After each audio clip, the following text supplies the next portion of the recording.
Dela writes, my MVVs, welcome.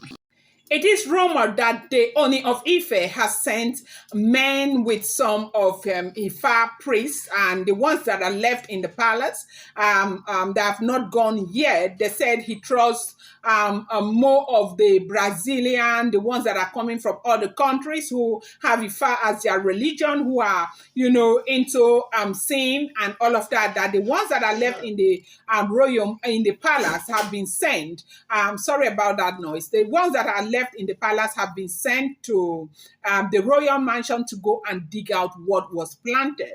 We heard allegedly that the custodian of the sacred forest of Odua visited the palace where he made mention of a whole lot of things. And part of what he made mention of is that Ooni of Ife should not play with Olori Naomi. That the moment Olori Naomi leaves completely, that a whole lot of things will fall apart.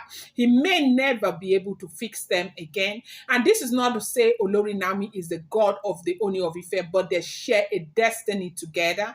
That Naomi is an integral part of the Ooni of Ife's royal journey, that Naomi was planted there for a reason, and Naomi was planted there for a particular event that is going to happen in his lifetime. That Naomi needs to be cared for, Naomi needs to be taken care of very well, and Tadenikawo as well, that they are going to do everything to ensure that Naomi is not there. But the day that he allows it to happen, that he knows exactly what is going to happen.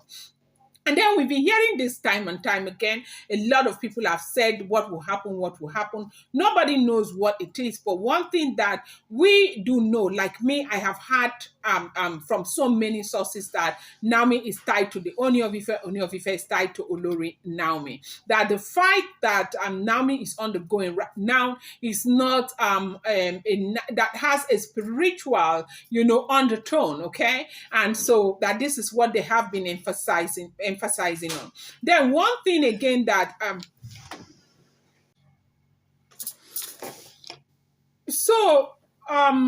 lot of people have been asking what will happen. Nobody knows about it, but they said that their destinies are tied together, allegedly. And so they said the Ooni of Ife sent men to go to the royal mansion to dig out what is said to have been planted in the royal mansion. They said that, yes, so that they went to the royal mansion and they went round. They were able to go to where the man that came from the custodian of Udua Sacred Forest said it was planted close to a tree in the royal mansion. And then when they went there, they saw the place. And they said the custodian of Udua Forest gave them something that when they go there, they should blow it in an open space close to. They said the back of the royal mansion is very big. And, that part of it has a lot of vegetation and that there are trees there. So they were asking how they would know the trees. They said that was what Ooni of Ife had asked, and some of the people who were there asked. And the man gave them something that when they go there, they should blow it. And when they blow it, that something will happen. They will know exactly where the pot was planted. And they did the same. They said they saw that pot. They went, they dug a very big pot out. And when they dug that big pot out, they said inside the big pot, there was another small pot that had a pepper that had Queen Naomi's name and the Ooni of Ife's name. And the pepper has been laminated, like it's laminated. It's looking like a pepper that maybe they had an instruction. From what we are hearing, it's like they had an instruction that the name should not be soaked with water or something. So they now laminated the paper, that they used pen and paper, a pen to write Kabiesi's name and Queen Naomi's name, and they laminated it and they put it inside the small pot that was planted inside the bigger pot that was buried in the royal mansion. That pot has been dug out. Right now, they said they did everything that they needed to do, that they gave them an instruction that the pot should not be broken in the royal palace, that they should bring the pot back to the land of Ife, that they said they carried the pot back to the land of Ife, and they said the custodian said when they come, they should bring the pot to him in the sacred forest of Odua. They said they have gone to go and give the pot to the custodian in the sacred forest of Odua. So right now, It is dawning on Ooni of Ife from what we are hearing that most of the decisions that Queen Naomi is taking, it's not her decision. She's being manipulated. Now, I've seen a lot of people who came to write out, Queen Naomi is a prayer warrior now. Queen Naomi is a prayer. How long do you think she can pray? You think that it's easy. Prayer is a beautiful thing. You know, the Bible says we should pray without ceasing, but she is praying. Do you know that the reason why the word of God would tell us to marry people from the same belief system is because you join forces together to pray. Now, Queen Naomi is praying on her own. The man she is married to does not believe in prayers. The man is not, perhaps, is not even praying. And so they will enter through that avenue now to do whatever they want to do. Queen Naomi, of course, everybody knows that Queen Naomi has been surviving because she's been a very serious prayer warrior. She's been praying so hard and, trying to do things all by herself. It's difficult. It's not going to be easy. Honestly, this woman has fought and fought and fought well.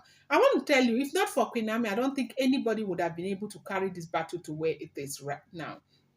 It's just the grace of God that God has blessed Queen Naomi with strength. God has blessed Queen Naomi with wisdom and all of that. The fight is not easy at all. Not easy. One bit for this woman. She's been through a lot. You must give it to her. They say they had to carry this thing back. That they say Kabiyesi was surprised. Everybody was surprised. Now, here is the thing now. The royal mansion again. The royal mansion again. How, why, where, when has been the question on everybody's mouth.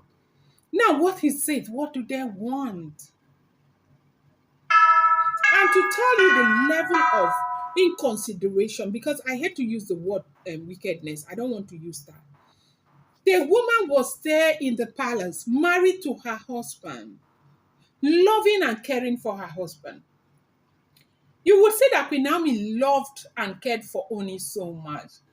When Queen Naomi is with the Ooni of Ife, you see the glow on her face. As a matter of fact, you see the glow on their faces. Even the Ooni of Ife used to glow so much.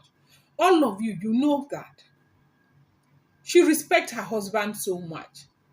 It's no eye service. That last birthday before she left, we saw her. She praised her husband, how she told people to thank her husband for her, and all of that. How many? Well, that is not even what I should be talking about right now. Queen Naomi loved Ooni of Ife. Queen Naomi was a woman that married for love. She married Ooni of Ife because she loved Ooni of Ife. And this goes to those of you who are saying, okay, why did she marry Ooni of Ife? If she did that, this is her problem, this is her case. I know that you're entitled to your opinion, but she loved Ooni. How many of us, will you tell me you've not made a decision where you are saying that something might be wrong with this relationship, but because of love, you want to stay there? And you ended up marrying. It's not only Queen Naomi. A lot of girls have that issue of I've been through there. But at the end of the day, it's either it works or it doesn't. Queen Naomi married the Ooni of Ife for love. And I can tell you that Queen Naomi may just be that one woman that really, truly loved the Ooni of Ife. If not for love, how many women will go through what Queen Naomi has gone through? How many women will go through what? So when people want to come and sit here and begin to judge Queen Naomi, why did she marry? I saw one post that a woman left. And, well, she was very constructive, so I respect her for that. She said that this is Queen Naomi's cross, that she owe for her. Queen Naomi should have called a spade a spade. Queen Naomi shouldn't have married the Ooni of Ife. And when she decided to get married to the Ooni of Ife, she should have just stayed knowing that she married the traditional ruler. Yes, I do understand. Queen Naomi is said to have known that these things were happening few months after she got into the palace. But she made up her mind that she has married and she has married.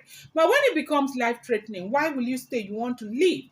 And if there's anything that will make a woman want to be safe, it's when there is a child. Because the one thing you want to think about, I want to stay alive and take care of my child. There is nobody in this world. You may have a mother, you may have a father, you may have a very considerate family, like sisters and brothers. But you and I, you agree with me as a woman that there is nobody in this world that can take care of your kids like yourself. At least that is what we all believe, women. So the question is, what is it that they want from Queen Naomi? What is it? What is it? What is the problem? If everything that we are hearing is the truth, If we all this, alleged information, if they are true, what is it? Why? Why? This woman deserves better. This woman does not deserve to go through what she is going through. This is too much. Okay, she left the palace now and decided to go and stay in the royal mansion. You people, you have succeeded in driving her out of the palace. You want to drive her out of the royal mansion. To where now? To where? I know she has a beautiful house in Akure. The house that they said the Ooni of Ife had bought for her when they first got married. Now she wasn't living there when she married the Ooni of Ife, but after they got married, Ooni of Ife bought the house for her. So you want Queen Naomi's life to end in that mansion, that house in Akure, when you know very well that she deserves more than that. Why? Why? So they say they have carried the pot out of the royal mansion. I'm going to bring you more update. I appreciate you guys so much. Thank you.